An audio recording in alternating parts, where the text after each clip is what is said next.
कह रहे हैं ऐसे ही इस ब्रह्म तत्व को जानने वाला जो ब्राह्मण है, ब्रह्म तत्व को कौन जानेगा?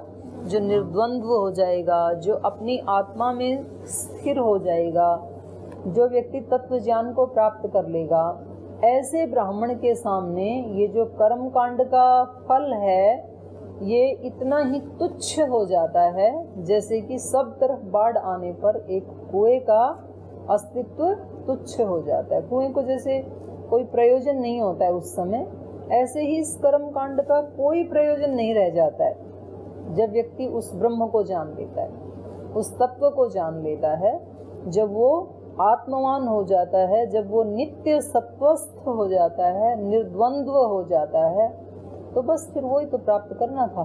तो प्राप्तम प्रापणीयम, जो प्रापणीय था उसको प्राप्त कर लिया। तो अब इनका करना भी क्या है? सुख भी कब चाहिए? स्वर्ग भी कब चाहिए आत्मा को? जब तक कि उसको अंतिम सुख नहीं मिला। स्वर्ग से भी बड़ा सुख यदि किसी को मिल गया तो फिर नीचे वाले सुख को कोई चाहेगा क्या?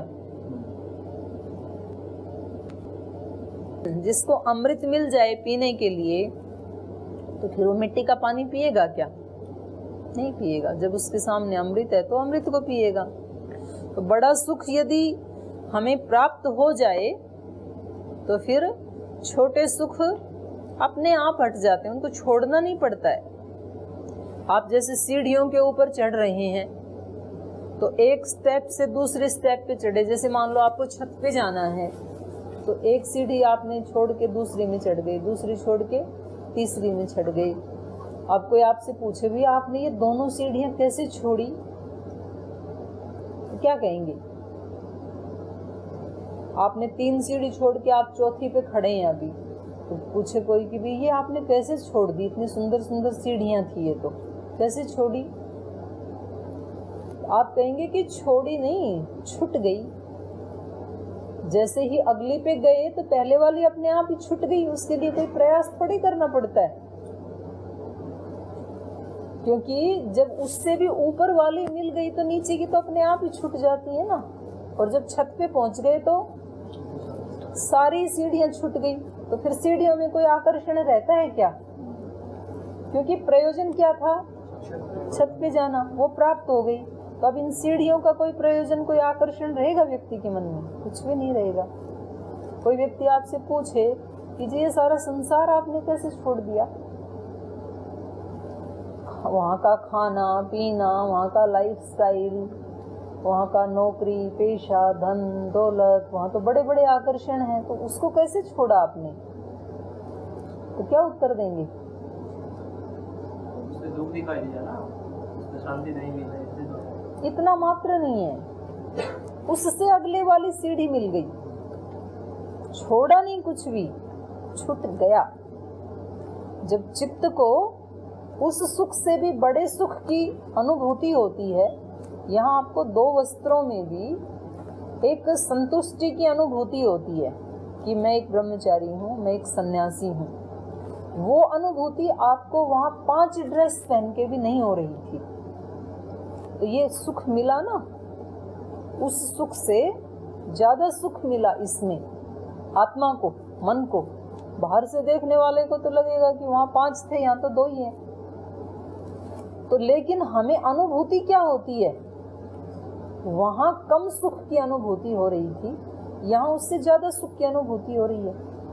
तो जब उससे ज्यादा मिल गया तो पहले वाले को छोड़ना थोड़ी पड़ता है, फिर छूट जाता है, उसका कोई प्रयोजन ही नहीं रहता है। और जब तक छोड़ना पड़ता है ना, तब तक ध्यान रखना वो छूटता नहीं है। बाहर से छोड़ भी दिया यदि तो अंदर बसा रहेगा वो। इसलिए अगले को प्राप्त करना, इसके ऊपर हमारा ध्यान होना चाहिए। इससे आगे क्या है उसको तो मैंने देखा, उससे आगे क्या है? उससे आगे वाले को यदि प्राप्त नहीं करेंगे तो पीछे वाले में आकर्षण बना रहेगा। एक स्थिति वो भी होती है ना कि पीछे वाला तो छोड़ दिया और आगे वाला मिला नहीं, तो फिर व्यक्ति का चित्त जो है वो ऊपर और नीचे दोनों साइड में जाता रहेगा। कभी ऊपर देखेगा कि जाऊं कैसे, चढ़ा ही नहीं जा रहा है। कभी नीचे देखेगा कि इससे अच्छा तो नीचे ही था, कम से कम पृथ्वी के सुख तो थे। चित्त फिर डोलता रहेगा। इसलिए एक एक कदम करके हमें यात्रा को जारी रखना है, रुकना नहीं है, ताकि चित्त को पीछे देखने का अवकाश ही ना मिले। तो अर्जुन को वही समझा रहे हैं कि जैसे मैं कह रहा हूँ तेरे को, वैसा यदि तू करेगा, निर्द्वंद्व हो जाएगा, आत्मा में स्थित हो जाएगा, तो ये सारे जो सुख या दुख, युद्ध करने से उसको दुख की अनुभूति हो रही थी, ये सारे तेरे लिए प्रयोजन रहित हो जाएंगे। नहीं तो व्यक्ति को कभी दुख भी तो होता है ना, जब घर की याद आती है, कभी जब आपको यहाँ अच्छा सा खाना नहीं मिले और उस दिन आपका मन कर रहा था जो आपकी माँ अच्छी डिश बनाती थी, तो फिर उतनी देर के लिए, जितनी देर वो डिश याद आई उतनी देर के लिए मन दुखी हो जाएगा कि आज तो बारिश हो रही है, आज यदि घर में होता तो माँ ये बनाती, तो फिर उतनी देर के लिए मन परेशान हो जाएगा। या और किसी स्थिति में आपको सुबह सुबह जल्दी उठना पड़ रहा है और आप कहें कि मैं तो रात को भी आज देर से सोया था, यदि घर में होता तो माँ को बता देता कि आज देर से सोया हूँ, सुबह मुझे मत जगाना, तो माँ बिल्कुल नहीं जगाती। लेकिन यहाँ तो ये यम की दूत जैसे आ जाते हैं जगाने के लिए सुबह सुबह हमारे को।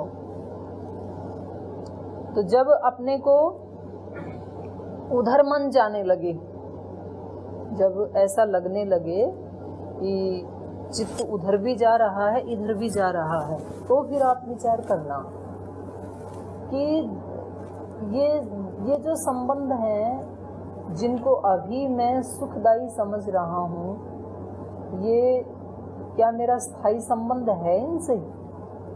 जिन माता पिता घर परिवार को आप सुखदायी समझ रहे हैं, क्या 50 साल पहले उनसे संबंध था आपका? उस माँ से, पिता से, भाई बहनों से, घर परिवार से 50 साल पहले संबंध था क्या? तो किसके साथ संबंध था? कहाँ थे आप 50 साल पहले? कहाँ थे? है जी? कौन सी योनि में?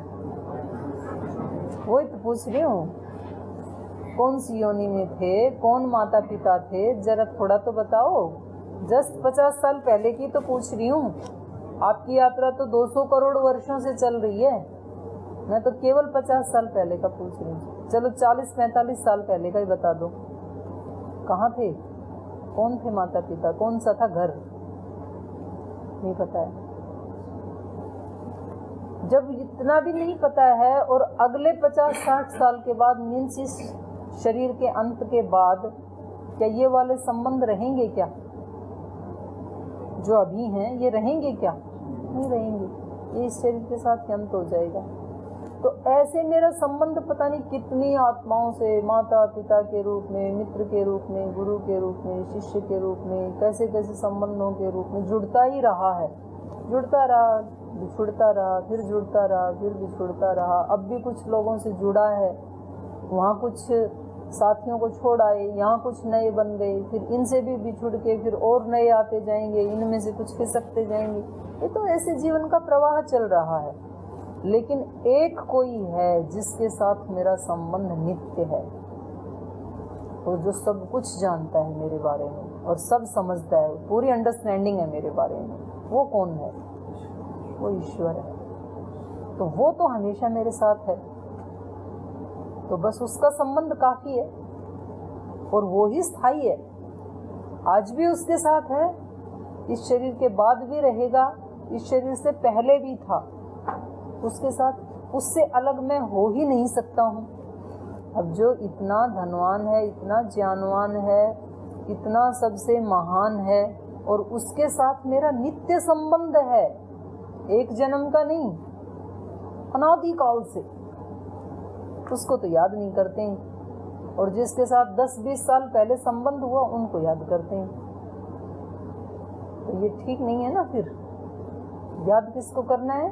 जिसके साथ नित्य संबंध है, वो मेरा योगक्षेम वहन करेगा। तो ये बता रहे हैं कि तू उसको जान, ब्राह्मण से भी जानत, उस ब्रह्म तत्व को जानने वाले ब्राह्मण के लिए फिर ये सारे सुख दुख प्रयोजन रहित हो जाते हैं। यावान अर्थ उदापाने सर्वतः संप्लुतोदके तावान सर्वेषु वेदेषु। तो इन सारे ब्राह्मण ग्रंथों में जो कर्म कांड का वर्णन किया है उनको करने का प्रयोजन उतना ही रह जाता है जैसे कि बाढ़ आने पर कुएं का प्रयोजन होता है, बस उतना ही प्रयोजन रह जाता है, अर्थात यूजलेस हो जाता है।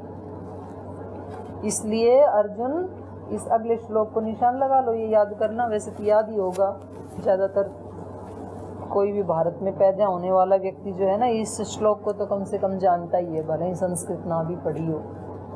तो इसको बोल लीजिए एक बार। कर्मण्येवाधिकारस्ते मा फलेषु कदाचन मा कर्मफल हेतुर्भू मा ते संगोस्तु कर्मणि कर्मणि एव अधिकार ते अधिकार कर्मणि एव माँ फलेषु कदाचन। अब जैसे कल मैं माँ बता रही थी ना, तो यहाँ जो माँ है ये उदात्त स्वर वाला है, तो यहाँ माँ का अर्थ क्या हो जाएगा? निषेध। फलेषु कदाचन माँ, फल में तेरा अधिकार कभी भी नहीं है, तो यहाँ माँ का अर्थ हो गया निषेध ना, और अनुदात्त हो तो माँ का अर्थ हो जाता है मुझे। तो अर्जुन तेरा अधिकार केवल कर्म में है, फल में नहीं है। कर्मणि एव लगा दिया यहाँ पे, कोई चांस ही नहीं है फल में। कर्मणि एव जहाँ लग जाता है तो वो सुनिश्चित हो जाता है कि केवल यहाँ तक तेरा अधिकार है।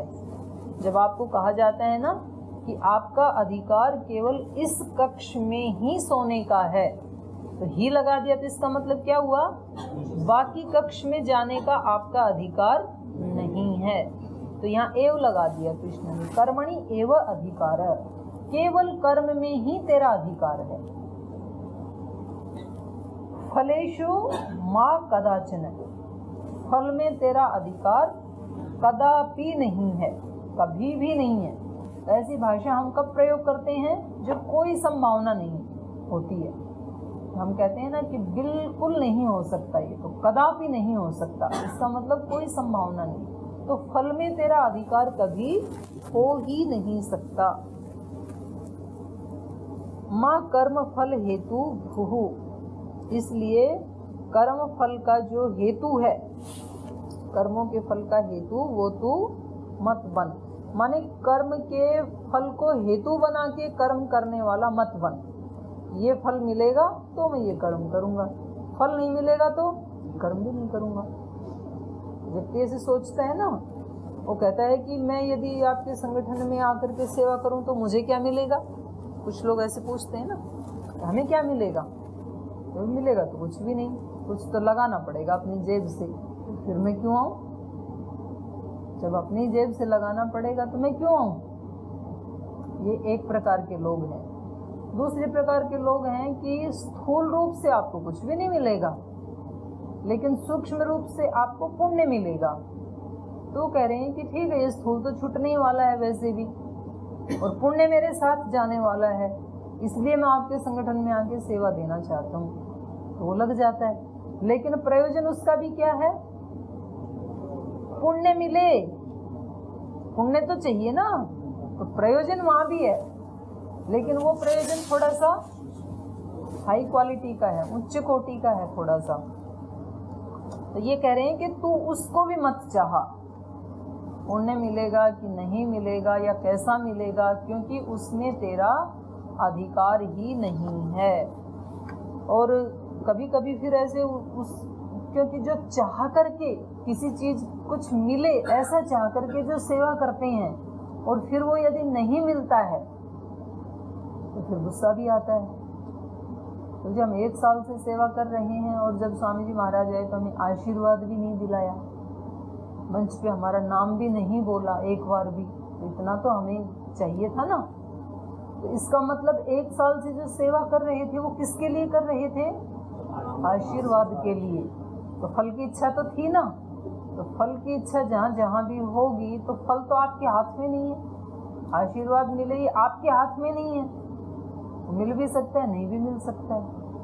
तो मिलेगा तो आपको खुशी होगी, तो और लोभ बढ़ेगा कि आगे और करूं ताकि दोबारा भी मिले, और नहीं मिलेगा तो आपको द्वेष होगा, फिर आप छोड़ बैठेंगे। तो दोनों ही स्थिति में राग हो या द्वेष हो या लोभ हो, आपकी हानि ही होने वाली है। और ये सोच लिया है कि मुझे तो कोई भी इच्छा नहीं है, मिले तो भी अच्छी बात है, उसको फेंकना नहीं है, नहीं मिले तो उसके प्रति आसक्ति नहीं है, तो इस स्थिति में कभी भी दुख नहीं होगा। तो सेवा नाम ही उसका है। वास्तव में जब कोई भी कामना कर ले करके चित्त में हम कोई कर्म कर रहे हैं, तो फिर वो सेवा कोटि में नहीं आएगा। हम भले ही उसको सेवा कहें कि हम सेवा कर रहे हैं, पर ईश्वर की दृष्टि में वो सेवा नहीं है। हमें लगता है कि हम सेवा कर रहे हैं, पर मन में यदि कामना हमने ले रखी थी तो सेवा कैसी फिर हो? तो सेवा नहीं। तो फिर यदि हमारे मन में कामना होती है और वो हमें नहीं मिलता है, फिर हम एहसान भी करते हैं दूसरे के ऊपर। देखो हम यहाँ इतने साल से आपके लिए कर रहे हैं। आपके लिए नहीं कर रहे थे, आप किसके लिए कर रहे थे? अपने लिए कर रहे थे। अपने लिए कैसे? बोलते हम तो स्वामी जी के लिए कर रहे हैं, हमें क्या प्रयोजन था? लेकिन स्वामी जी के लिए कर रहे हैं, योग सिखा रहे हैं, तो स्वामी जी के लिए कर्म करके खुशी किसको मिल रही है? स्वामी जी के लिए सेवा करके खुशी किसको मिल रही है? मुझे मिल रही है। तो अंत तो गत्वा ये मैं किसके लिए कर रहा हूँ? मेरी खुशी के लिए। स्वामी जी की सेवा भी मैंने क्यों स्वीकार की है? मुझे अच्छा लगता है उनकी सेवा करके। तो वास्तव में मैंने किसकी खुशी के लिए किया? मेरी खुशी के लिए। किसी के माता पिता ने कहा जाओ पतंजलि में ब्रह्मचारी बन के रहो, सन्यासी बन करके रहो, और वेद दर्शन उपनिषद व्याकरण आदि पढ़ करके विद्वान बनो, देश की सेवा करो। फिर माँ का कहना मान के यहाँ आ गई, और फिर यहाँ मान लो कोई प्रतिकूलता आई, तो फिर जब माँ आई तो माँ को 2-4 बातें सुनाई, आपने मेरे को भेजा यहाँ पे। तो एहसान किसके ऊपर कर दिया? माँ के ऊपर। लेकिन जब आप आए थे तो आपको क्या लग रहा था? माँ ने ही कहा था, ये सच है। लेकिन माँ को, माँ के कहने को मान करके मुझे खुशी मिलेगी, ये निर्णय किसका था? ये किसका था? अपना था। ये तो मेरा था ना। ये तो आज भी वो निर्णय फिर जब मेरे लिए है तो उसमें एहसान किसके ऊपर? तो वो फिर सेवा कोटि में हमारा कौन सा कर्म आएगा, ये बाहर से आप निर्धारण नहीं कर सकते। वो किस स्थिति में रह के हमने वो कर्म किया, ये निर्धारण तो ईश्वर करेगा। किसी व्यक्ति का अपने घर में किया हुआ कर्म भी सेवा कोटि का हो सकता है, और किसी व्यक्ति का मंदिर में या आश्रम में किया हुआ कर्म भी सेवा कोटि का नहीं हो सकता है, क्योंकि उसमें कामनाएं जुड़ी हुई हैं, तो सेवा कहाँ हुई फिर? तो इसलिए ये बहुत बड़ा दर्शन उस समय स्थापित किया कर्म योग का भगवान कृष्ण ने। बिल्कुल नई चीज स्थापित की, उस समय थी नहीं समाज में ये, कि ऐसा भी कभी हो सकता है क्या कि कर्म तो पूरा का पूरा करें और उसके फल की इच्छा बिल्कुल भी ना करें। ये कैसे हो सकता है? बिल्कुल नया लग रहा था, आज भी उतना ही नया है। आज भी व्यक्ति को वही लगता है कि भाई या तो फिर कर्म करना है तो उसका फल भी चाहिए, फल नहीं है कर्म भी नहीं करूँगा। फिर जब कोई प्रयोजन ही नहीं है तो मैं क्यों करूँगा? लेकिन एक स्थिति ऐसी भी होती है, वो योगियों की होती है, कि पुरुषार्थ 100% करूँगा और बदले में कुछ भी नहीं चाहूँगा। वो आता है यद्यपि, क्योंकि कर्म तो कभी निष्फल होता ही नहीं है, किया है वो तो मिलेगा, लेकिन वो चाहते नहीं है, चाहत नहीं है। चाहत नहीं है तो सदा दिवाली संत की 8 पहर आनंद, फिर आनंद में रहते हैं। फल मिलने से पहले भी आनंद में, कर्म करते हुए भी आनंद में, फल मिलने के बाद भी आनंद में। और फल को चाहने वाला व्यक्ति कर्म करते समय खुश नहीं है, क्योंकि खुश कब होगा? जब फल मिलेगा, तो तब तक वेट करनी पड़ेगी ना खुशी की। कर्म करते हुए खुश नहीं है, उस फल तक पहुंचा तब तक भी खुश नहीं है, यात्रा के प्रारंभ में खुश नहीं है, यात्रा के दौरान भी खुश नहीं है। जब फल मिला तो थोड़ी देर खुश हुआ, फिर उसके बाद अगले फल की इच्छा कर ली। तो मतलब चंद कोई पल क्षण आते हैं खुशियों के, बाकी तो सारा जीवन वेटिंग में ही चला जाता है, खुशी की वेट करते करते ही। और जो संत है, जो ऐसा निष्काम कर्म योग करने वाला है, उसको हर पल खुशी खुशी है। कर्म करने से पहले भी खुश, कर्म करते हुए भी खुश, कर्म करने के बाद भी खुश, फल मिलने के बाद भी खुश। तो उसकी अखंड होती है उसकी खुशी, उसकी शांति अखंड होती है। तेषाम शांति शाश्वतीम नैतरेषाम, उन्हीं की शांति शाश्वत होती है, बाकी दूसरे लोगों की नहीं होती है। तो ये कह रहे हैं माँ कर्म फल हेतु भू, तू कर्म के फल को हेतु बना करके कर्म मत कर। इससे मुझे क्या मिलेगा, मैं युद्ध करूंगा तो मुझे क्या मिलेगा, स्वजन परिजनों का नाश कर दूंगा तो मुझे क्या मिलेगा, पुण्य मिलेगा कि पाप मिलेगा। तो जब तू ऐसा बन जाएगा तो माँ ते संगो अस्तु अकर्मणि, ये अगली बात भी कह दी। पहले तो बोला कि कर्म के फल को हेतु मत बना, कि इस हेतु से काम कर रहा हूँ ये फल मिले, ऐसे मत कर। और फिर अगली बात कह दी, उसको पता था कि ये तो हथियार डाले बैठा है, फल नहीं चाहिए तो कर्म भी नहीं करूंगा। तो कह रहे हैं माँ ते संगो अस्तु अकर्मणि, अकर्म के साथ भी तेरा संग ना हो, माने तू कर्म को छोड़ भी ना बैठे। जब कुछ चाहिए ही नहीं तो क्यों करते हो। स्वामी जी को बहुत कहते हैं, कुछ लोग कहते हैं स्वामी जब आपको कुछ चाहिए ही नहीं तो इतना पुरुषार्थ करते क्यों। स्वामी जी ने अपने नाम से आज तक कभी कुछ रखा नहीं ना, एक पैसे का कोई बैंक बैलेंस नहीं है, कोई 1 इंच जमीन नाम में नहीं है, अकाउंट ही नहीं है, और कोई पद प्रतिष्ठा नहीं है, मतलब ऑफिशियल दृष्टि से कोई पद नहीं है स्वामी जी के पास। हमारे तो ब्रह्मचारी भी सन्यासी भी पूछ रहे, बोल जी हमें वहाँ प्रवास पे भेज रहे हो तो वहाँ हमारा डेजिग्नेशन क्या होगा। आपका एक ही डेजिग्नेशन है कि आप स्वामी जी महाराज के सेवक हो, ये सबसे बड़ा डेजिग्नेशन है। स्वामी जी के पास तो कोई डेजिग्नेशन नहीं है। तो जब कुछ भी नहीं है तो फिर इतनी सेवा करनी क्यों। तो कह रहे हैं कि फिर सेवा ना करूं उससे क्या हो जाएगा। सेवा कर रहे हैं तो इससे कम से कम लाखों करोड़ों लोगों को खुशियां मिल रही हैं, और हम नहीं करेंगे तो क्या होगा। मेरे स्वरूप में तो कोई परिवर्तन आएगा नहीं, मैं तो आज भी वही खुश हूँ। नहीं करेंगे तो उन लाखों करोड़ों लोगों की हानि हो सकती है, इसलिए किए जा रहे हैं। तो ये कह रहे हैं माँ कर्म फल हेतुर्भू माँ ते संगोस्तु अकर्मणि, अकर्म में भी आप तेरी संगति नहीं होनी चाहिए, आसक्ति नहीं होनी चाहिए। यहाँ संग का मतलब है आसक्ति, कि मैं कर्म नहीं करूँगा।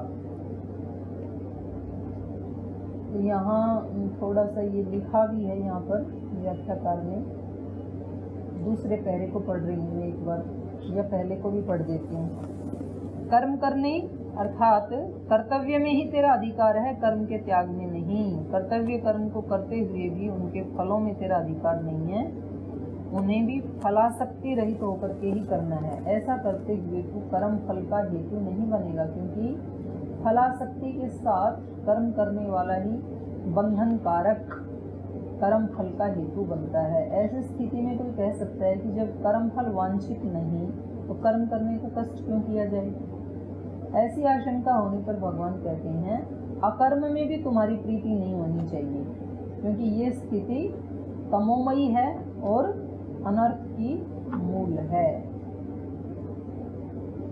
कहा भी है खाली मन शैतान का घर, क्योंकि जो कुसीद मतलब अकर्मण्य निठल्ला, जो कुसीद बैठ कर खाता है उसे वासनाएं कुसंस्कार ये सब दबा लेते हैं। बुद्ध का वचन है कुसीदम हीन वीर्यम, जो खाली बैठेगा वो हीन वीर्य हो जाएगा, उसका पराक्रम क्षीण हो जाएगा। तम वही प्रसहती मारो वातो वक्षमिव दुर्बलम, अर्थात अपने कर्तव्य कर्म के विषय में पराक्रम न करने वाले आलसी व्यक्ति को मार। अर्थात वासना समूह उसको ऐसे ही दबा लेता है जैसे आंधी दुर्बल वृक्ष को दबा लेती है, सबल वृक्ष को नहीं दबा पाएगी। तो यहाँ भगवान कर्महीनता से बचने का सख्त निर्देश देते हैं, माते संगो अस्तु अकर्मणि। अब आगे कर्मयोग का सारा रहस्य इन अगले सूत्रों में श्लोकों में कह दिया। तो श्लोक बोलिए, योगस्थः कुरु कर्माणि संगम त्यक्त्वा धनंजय सिद्ध सिद्धयोः समो भूत्वा समत्वं योग उच्यते दूरेण ह्यवरं कर्म बुद्धियोगात् धनंजय बुद्धौ शरणं मनविच्छ कृपणाः फलहेतवः। इसको भी निशान लगा लीजिए। 47 और 48 ये दोनों श्लोक मैं कल सुनूंगी, आपसे सभी से सुनूंगी, तो फटाफट सबको सुनाने हैं ये दोनों। कर्मण्येवाधिकारस्थ ये वाला, और दूसरा योगस्थ कुरु कर्माणि। योगस्थ कुरु कर्माणि संगम त्यक्त्वा धनंजय। हे धनंजय, अर्जुन के लिए संबोधन है। हे धनंजय, कर्म भी तेरे को कैसे करने हैं? योगस्थ, योग में स्थित होकर। योग का मतलब है यहाँ कर्म योग, कर्म योग का मतलब है यहाँ ज्ञान युक्त कर्म। ऐसे ही अंधाधुंध कर्म नहीं करना है, ज्ञान पूर्वक कर्म। अब एक व्यक्ति ज्ञान पूर्वक कर्म करता है तो वो कितने लाखों लोगों का उपकार कर देता है। एक व्यक्ति सुबह से शाम तक वो रेल की पटरी पे बैठ के पत्थर कूट रहा है, कर्म तो कर रहा है, वो ज्यादा ही कर रहा है बल्कि, पर उससे लाभ कितने को होगा? उसे एक को ही होगा, या 2-3 और उसके साथ जो परिवार में जुड़े हैं उसको हो जाएगा, बस उतना ही। क्योंकि पुरुषार्थ करते समय भी जितना सोच विचार ज्ञान पूर्वक बुद्धि पूर्वक कर्म करेगा उतना ही उसकी क्वालिटी ऊंची हो जाएगी, वो ज्यादा लोगों को लाभ देने वाली हो जाएगी। तो इसलिए इन्होंने कहा कि कर्म तो करना ही करना है तेरे को। माते संगो अस्तु अकर्मणि, अकर्म में तेरा संग आसक्ति ना हो, कर्म तो कर, लेकिन कर्म भी कैसे कर? योगस्थः, योग में स्थित होकर के, योग युक्त होकर के, अपनी निजता में स्थित रहते हुए कर्म कर। योगस्थ कुरु कर्माणि संगम त्यक्त्वा, संग मतलब आसक्ति, आसक्ति को छोड़ करके, योग में स्थित होकर के आसक्ति को छोड़ करके कर्म कर। और जब आसक्ति नहीं होगी तो सिद्धि मिले असिद्धि मिले, फिर न सुख होगा न दुख होगा, न सिद्धि से सुख होगा न असिद्धि से दुख होगा। तो इसलिए कहा सिद्धि असिद्धयोः, सिद्धि और असिद्धि में समो भूत्वा, समान होकर के, सम रह करके तब तू कर्म कर, क्योंकि समत्वम योग उच्यते।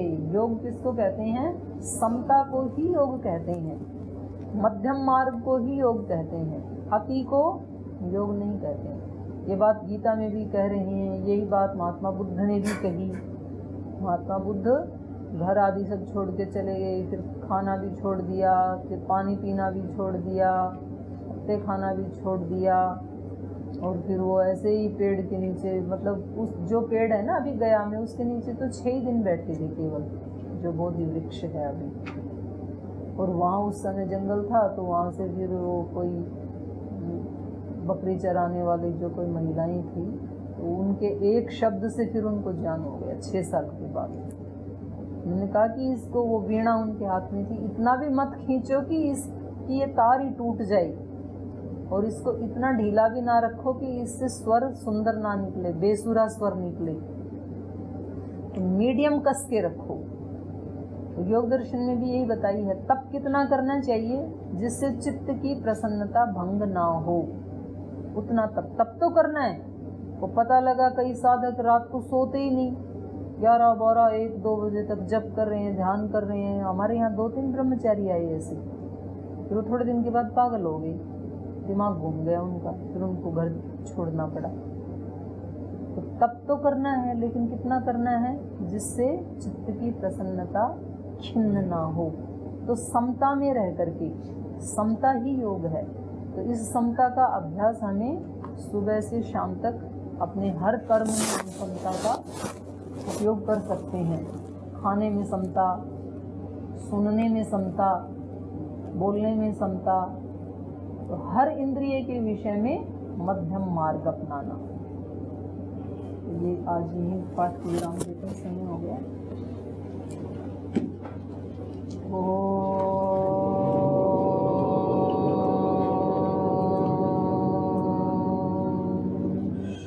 शांति शांति शांति। श्री